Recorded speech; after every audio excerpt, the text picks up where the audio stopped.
Magandang araw po sa inyong lahat. Ako po si Dr. Elena Reyes. Hayaan ninyong tignan ko kayo ng diretso sa mata at ibunyag ang isang katotohanang hinding-hindi aaminin ng industriya ng pagtulog. Mayroong bilyon-bilyong pisong merkado na nakatayo sa pagbebenta ng mga unang kutsyon bitamina at mga bayarang nagpapanggap na eksperto sa pagtulog na binabayaran para magtulak ng mga produkto habang tuluyang binabaliwala ang kaisa-isang bagay na maaaring sumira sa inyong utak bago pa man sumikat ang araw.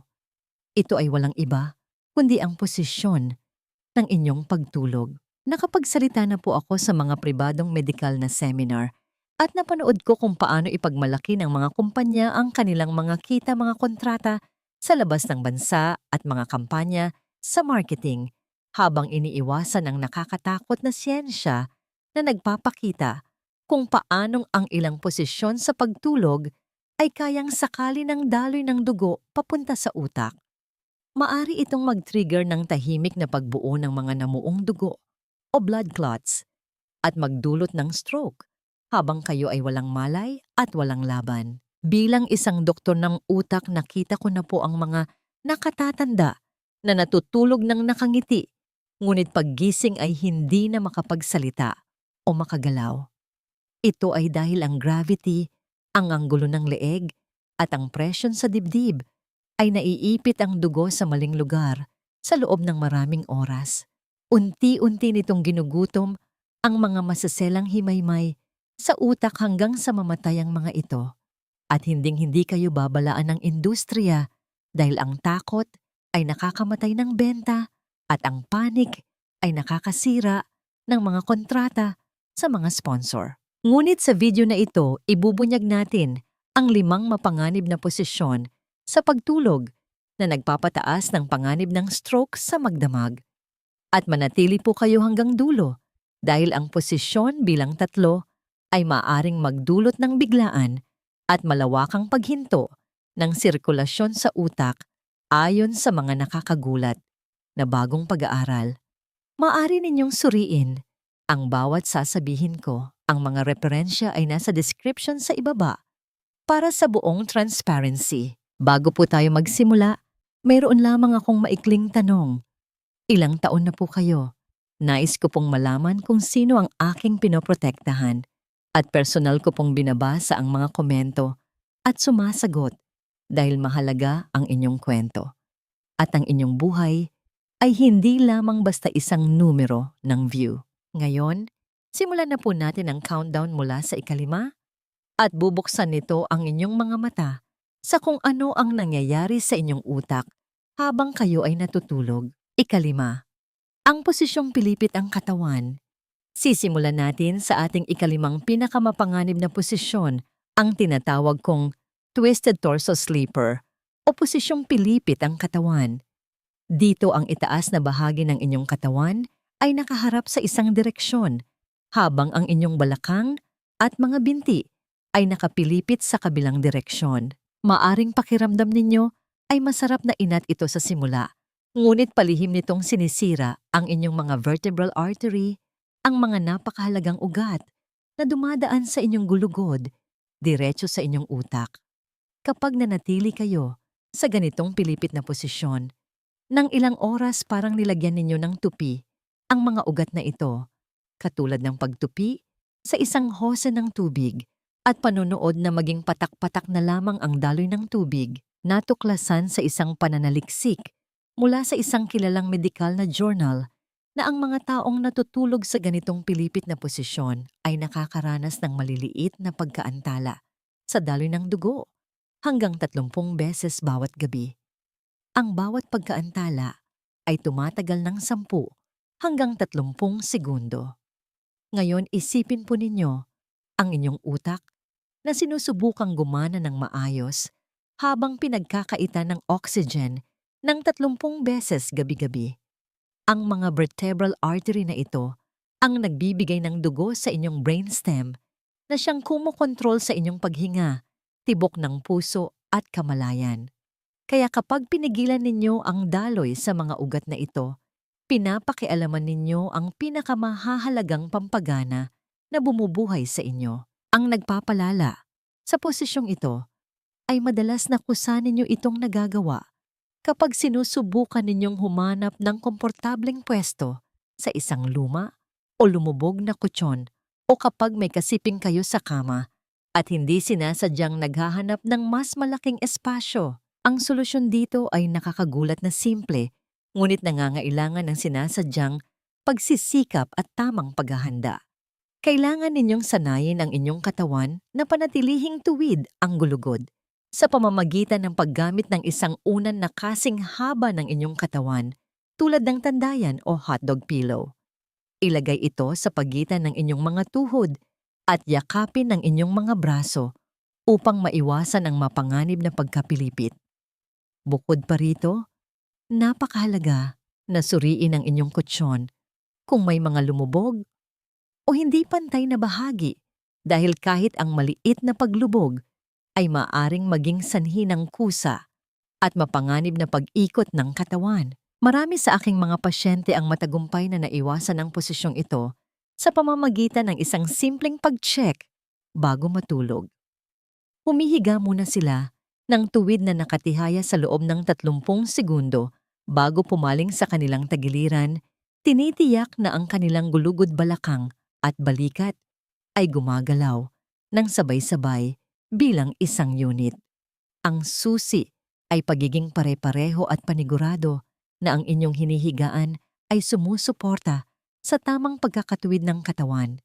Kahit isang gabi lang sa posisyong pilipit ang katawan ay maaaring magdulot ng mga maliliit na pagkaantala na unti-unting sumisira sa masaselang ugat ng inyong utak sa paglipas ng panahon. Ngunit kung sa tingin ninyo ay nakakabahala na iyan, maghintay kayo hanggang marinig ninyo ang posisyon na literal na dumudurog sa inyong carotid artery. Bago po tayo magpatuloy, kung may nakukuha kayong halaga mula sa video na ito, pakipindot po ang like button at siguraduhing mag-subscribe at i-turn on ang bell icon para hindi ninyo palampasin ang mga mahahalagang payong pangkalusugan na tulad nito. Ika-4 ang posisyong nakabaluktot na, parang sanggol na nakadiin ang baba. Ang ika-4 na pinakamapanganib na posisyon sa pagtulog ay ang mahigpit na pagkakabaluktot na parang sanggol fetal position kung saan ang inyong baba ay mahigpit na nakadiin sa inyong dibdib. Ito ay isang posisyon na ginagawa ng 43% ng mga matatanda kapag sila ay nai-stress o nilalamig. Ang posisyong ito ay isang bangungot para sa utak dahil sabay nitong naiipit ang inyong mga carotid artery at hinihigpitan ang inyong daanan ng hangin na lumilikha ng tinatawag naming double hypoxia situation o dobleng kakulangan sa oxygen.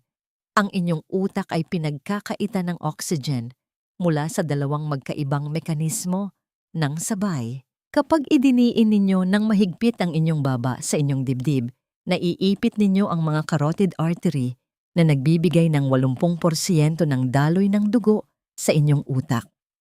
Ipinapakita ng mga pag-aaral gamit ang ultrasound imaging na ang posisyong ito ay maaaring magpabawas sa bilis ng daloy ng dugo ng hanggang 35%.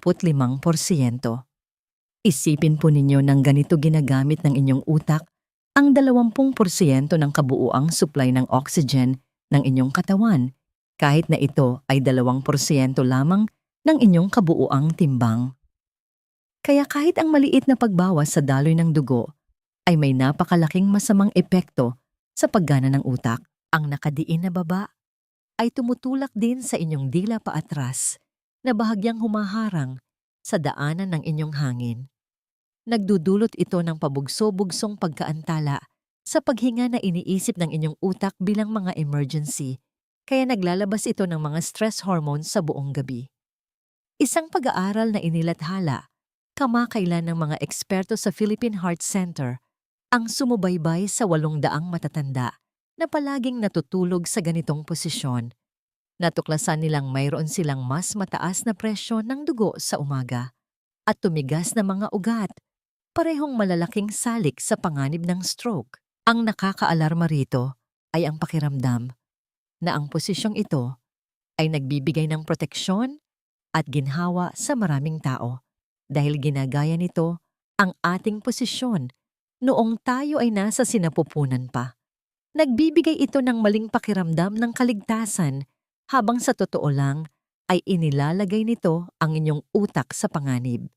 Ang pag-ipit sa mga carotid arteries sa posisyong ito ay maaari ring magdulot ng magulong daloy ng dugo na sumisira sa masaselang panloob na dingding ng mga ugat na ito sa paglipas ng panahon na lumilikha ng mga magagaspang na bahagi kung saan maaaring mabuo ang mga blood clot.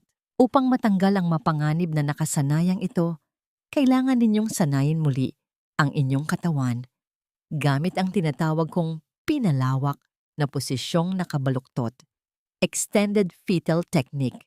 Dito nananatili kayong nakatagilid, ngunit ang inyong baba ay nasa neutral na posisyon, hindi nakadiin, at ang inyong mga tuhod ay bahagya lamang nakabaluktot kaysa sa mahigpit na nakadikit sa inyong dibdib.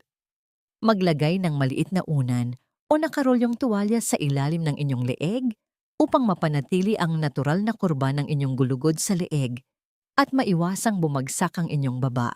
May mga pasyente po ako na naging matagumpay gamit ang cervical collar, suporta sa leeg, sa mga unang gabi upang sanayin ang kanilang katawan na mapanatili ang tamang posisyon ng leeg, bagamat ito ay pansamantalang hakbang lamang dapat. Ang layunin ay mapanatili ang ginhawa ng pagtulog ng nakatagilid habang inaalis ang mapanganib na pagkaipit ng mga mahahalagang ugat ng dugo at daanan ng hangin na nangyayari kapag kayo ay masyadong nakabaluktot. Ang susunod na posisyon ay maaaring makagulat sa inyo dahil marami ang nag-aakala na ito ay malusog. Ikatlo, ang posisyong nakadapa na nakapaling ang ulo. Nasa ikatlong pwesto ang pagtulog ng nakadapa, kung saan ang inyong ulo ay nakapaling ng todo sa isang gilid. Ito ay posisyon na gustong-gusto ng 20% ng mga matatanda, ngunit lubos na kinokondena ng mga neurologist bilang isang nagpaparami ng panganib sa stroke. Kapag natutulog kayong nakadapa na ang inyong ulo ay nakapaling ng 90 degree, para makahinga, inilalagay ninyo ang inyong leeg sa parehong posisyon ng isang taong nakatingin sa kanyang likuran sa loob ng 8 oras ng tuloy-tuloy. Nagdudulot ito ng matinding pag-ikot at pag-ipit ng inyong mga vertebral artery. Ang mga ugat na ito ay kailangang dumaan sa maliliit na butas sa buto ng inyong leeg.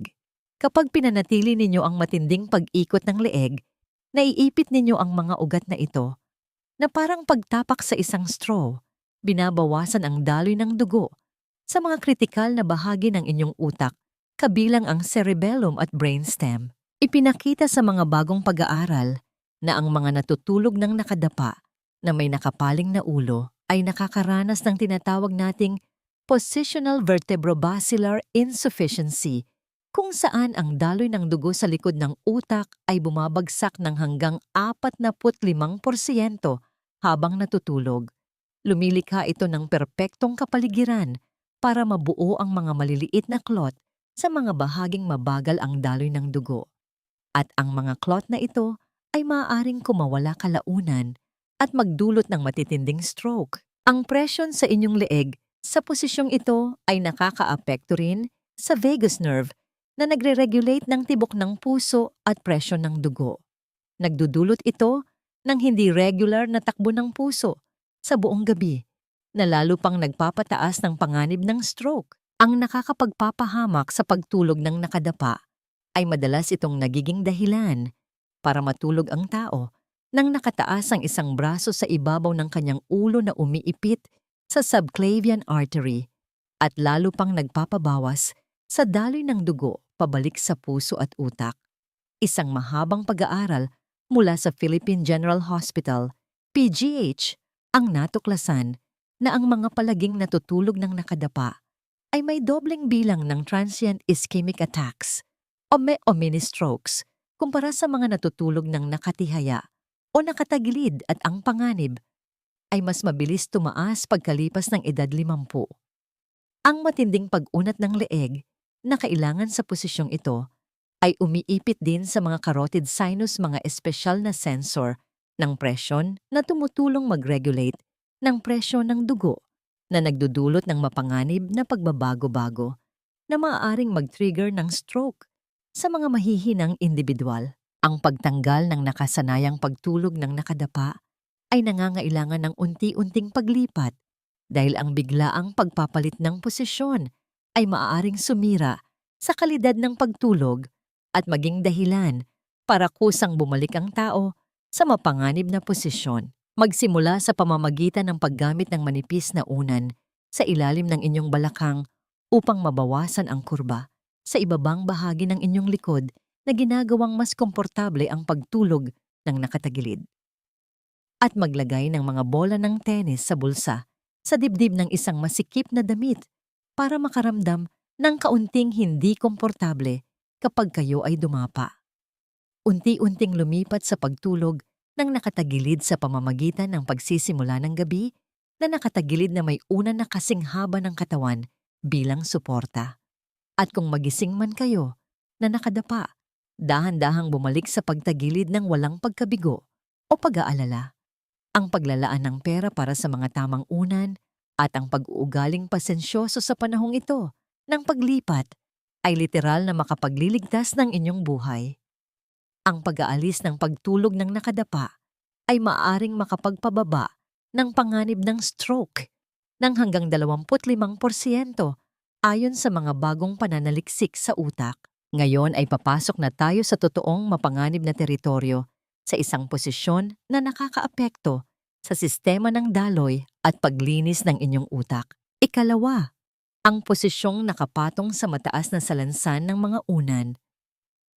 Ang ikalawang pinakamapanganib na posisyon sa pagtulog ay ang tinatawag kong high pillow stack, kung saan gumagamit ang mga tao ng maraming unan para itaas ang kanilang ulo sa sobrang taas na anggulo na lumilikha ng halos nakaupong posisyon habang nakahiga. Ang posisyong ito ay mapaminsala para sa panganib ng stroke dahil nagiging sanhi ito para maipon ang dugo sa inyong utak habang sabay na pinipigilan ang tamang pag-agos ng cerebrospinal fluid pabalik.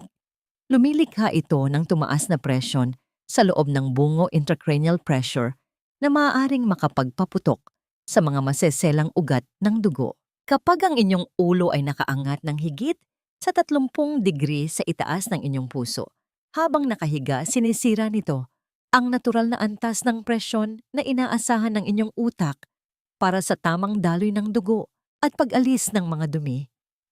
Ang inyong utak ay walang lymphatic system tulad ng natitirang bahagi ng inyong katawan. Sa halip umaasa ito sa cerebrospinal fluid para hugasan ang mga nakakalasong dumi habang natutulog.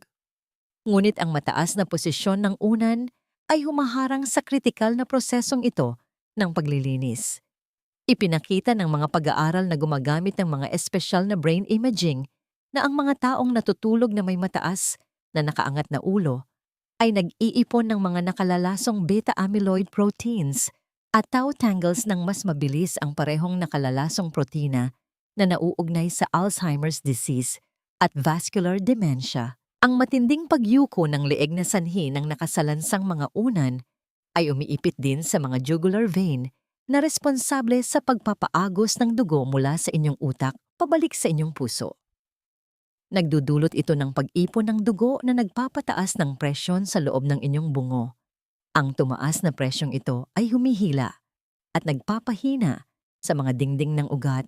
Sa paglipas ng panahon, ginagawa itong mas madaling pumutok at magdulot ng hemorrhagic stroke. Isang nakakagulat ng pag-aaral mula sa mga doktor sa St. Luke's Medical Center ang natuklasan na ang mga taong palaging natutulog na may 3 o higit pang unan ay may 60% mas mataas na panganib ng hemorrhagic stroke kumpara sa mga natutulog ng may tamang elebasyon ng ulo.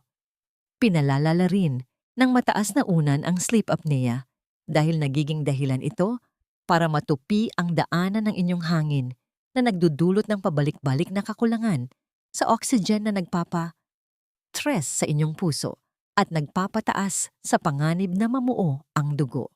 Maraming tao ang nakasanayan ng posisyong ito dahil meron silang acid reflux, pangangasim ng sikmura, o hirap sa paghinga. Hindi nila namamalayan na ipinagpapalit nila ang isang problema para sa mas nakakamatay na panganib ng stroke. Ang solusyon ay hindi ang biglaang pag-alis ng lahat ng unan at paghiga ng patag dahil maari itong hindi komportable at hindi mapapanatili. Sa halip unti-unting bawasan ng taas habang tinutugunan ang tunay na problema na naging dahilan kung bakit kayo nagpapatong-patong ng unan. Kung mayroon kayong acid reflux, itaas ang buong uluan ng inyong kama sa pamamagitan ng paglalagay ng mga blok sa ilalim ng mga paa ng kama. Mapananatili nito ang banayad na pag-angat ng wala, ang mapanganib na pagyuko ng leeg, at iwasang kumain 3 oras bago matulog.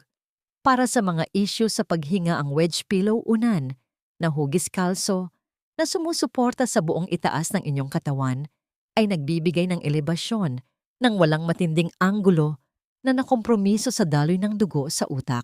Ang perpektong anggulo ng pagtulog para sa ginhawa at pag-iwas sa stroke ay nasa pagitan ng 10 hanggang 15 degree na maaari ninyong makamit sa isang ergonomic na unan na nagpapanatili ng natural na kurba ng inyong leeg. Ang pag-iwas sa nakasalansang matataas na unan ay maaaring tumagal ng ilang linggo habang nasasanay ang inyong katawan. Ngunit ang pagbaba ng panganib sa stroke ay madarama agad at kapansin-pansin at nagpapakita ang mga pag-aaral ng mas maayos na daloy ng dugo sa utak pagkalipas lamang ng 3 gabi ng tamang posisyon. Ihanda ninyo ang inyong sarili para sa pinakamapanganib na posisyon na nagpapadala ng libo-libo sa emergency room. Una ang posisyong nakatihaya at nakataas ang mga kamay sa ibabaw ng ulo. Ang nangunguna at pinakamapanganib na posisyon sa pagtulog na nagpapaalarma sa mga neurologist ay ang paghiga ng nakatihaya na nakataas, ang magkabilang braso sa ibabaw ng inyong ulo. Ito ay posisyon na kinagawi ang tulugan ng milyon-milyong Pilipino nang hindi nila alam na lumilikha sila ng perpektong senaryo para sa pagbuo ng stroke. Ang posisyong ito ay matinding mapanganib dahil sabay-sabay nitong naiipit ang maraming malalaking ugat, pinipigilan ang paghinga at nag-uumpisa ng serye ng mga pagbabago sa cardiovascular system na maaaring magdulot ng parehong ischemic at hemorrhagic stroke sa loob ng ilang oras. Kapag tinaas ninyo ang inyong mga braso sa ibabaw ng inyong ulo, habang nakahiga ng nakatihaya, naiipit ninyo ang mga subclavian artery na direktang nagmumula sa inyong aorta na nagpapabawas sa daloy ng dugo mula sa inyong puso patungo sa inyong utak ng hanggang 40% ayon sa mga Doppler ultrasound tests. Ang posisyong ito ay nagdudulot din ng tinatawag nating thoracic outlet syndrome, kung saan ang espasyo sa pagitan ng inyong collarbone at unang tadyang ay sumisikip ng husto, dinudurog ang kumpol ng mga ugat ng dugo, at nerves na nagbibigay supply sa inyong mga braso at nakakatulong sa sirkulasyon ng utak. Ang nakataas na posisyon ng braso ay naglalapit din sa inyong mga paypay na lumilikha ng presyon sa mga vertebral artery sa eksaktong punto kung saan sila pumapasok sa bungo na bumubuo ng dobleng pagkaipit na maaaring magpabawas ng daloy ng dugo sa likod ng utak ng 60%. Ngunit narito ang tunay na nakakatakot na bahagi. Ang posisyong ito ay nagtitrigger din ng isang pangyayari na tinatawag na supine hypotensive syndrome, kung saan ang paghiga ng patag na nakatihaya ay nagiging sanhi para maipon ang dugo sa inyong mga binti at tiyan na pinipilit ang inyong puso na magtrabaho ng mas mabigat para magbomba ng dugo sa inyong utak. Nagdudulot ito ng mabilis na pagtaas ng presyon ng dugo na maaaring magpaputok sa mga mahihinang ugat. Isang malaking pag-aaral mula sa mga eksperto sa Philippine Heart Center ang sumubaybay sa mga pasyente gamit ang mga smart bed na nag-monitor sa mga posisyon ng pagtulog.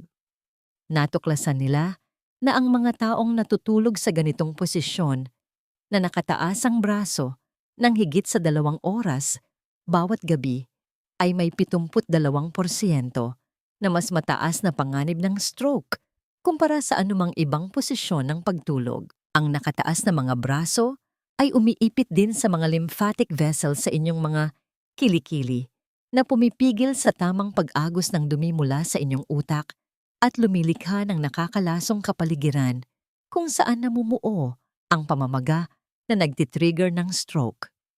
Ang posisyong ito ay madalas na nagdudulot ng mga episode ng sleep apnea dahil ang bigat ng inyong mga nakataas na braso ay humihila sa mga kalamnan ng inyong dibdib, naglilimita sa inyong kakayahang huminga ng malalim. At bawat episode ng pagtigil ng paghinga ay nagpapabagsak sa antas ng oxygen at nagpapataas sa presyon ng dugo, lumilikha ng maliliit na krisis sa buong gabi na sumisira sa mga ugat. Ang pagkaipit ng mga nerves sa posisyong ito ay maaari ring magdulot ng pamamanhid at pangingimay na madalas tinutulugan lang ng mga tao, hindi nila namamalayan na ang parehong pag-ipit na nakakaapekto sa kanilang mga nerve ay pinuputol din ang mahalagang supply ng dugo sa kanilang utak. Ang nagpapahamak ng lubos sa posisyong ito ay ang pakiramdam na nakakaginhawa ito sa una dahil ang pag-inat ay pansamantalang nagpapataas sa daloy ng dugo, nagbibigay ng maling pakiramdam ng kabutihan bago pumasok ang mapanganib na pag-ipit. Maraming tao ang kusang gumagawa sa posisyong ito kapag naiinitan sila dahil inilalantad nito ang mga kilikili para lumamig o kapag sinusubukan nilang ibsan ang pananakit ng balikat nang hindi alam na maari silang mag-trigger ng stroke. Ang mabilisang solusyon ay sanay ng sarili na alisin ang posisyong ito gamit ang madiskarteng paglalagay ng unan. Maglagay ng maliliit na unan sa ilalim ng bawat braso upang maiwasan ang pagtaas ng mga ito ng higit sa antas ng balikat. Gumamit ng mabigat na kumot-weighted blanket sa inyong dibdib para magbigay ng pakiramdam ng bigat na ginagawang komportable ang nakataas na mga braso nang wala ang mapanganib na posisyon. Kung madalas kayong gumigising sa posisyong ito, kahit anong gawin ninyong pag-iwas, madalas itong nagpapahiwatig ng nakatagong paninigas ng kalamnan sa balikat o dibdib na kailangang tugunan sa pamamagitan ng tamang pag-uunat at mga ehersisyo pampalakas bago matulog. Ang tamang posisyon sa pagtulog ng nakatihaya ay panatilihin ang inyong mga braso sa inyong tagiliran o nakapatong ng marahan sa inyong tiyan na may maliit na unan sa ilalim ng inyong mga tuhod.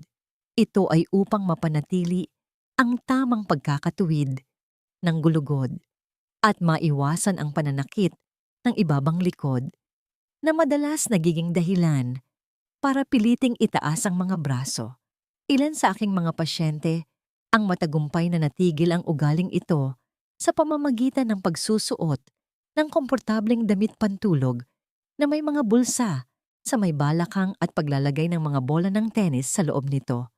Lumilikha ito ng kaunting hindi komportableng pakiramdam kapag itinataas nila ang kanilang mga braso upang magsilbing hudyat sa pagpapalit ng posisyon ng hindi tuluyang nagigising. Ang pagbabago palayo sa posisyong ito ay dapat gawin agad, hindi unti-unti, dahil kahit isang gabi pa sa posisyong ito ay maaaring maging mitya ng isang malalang stroke.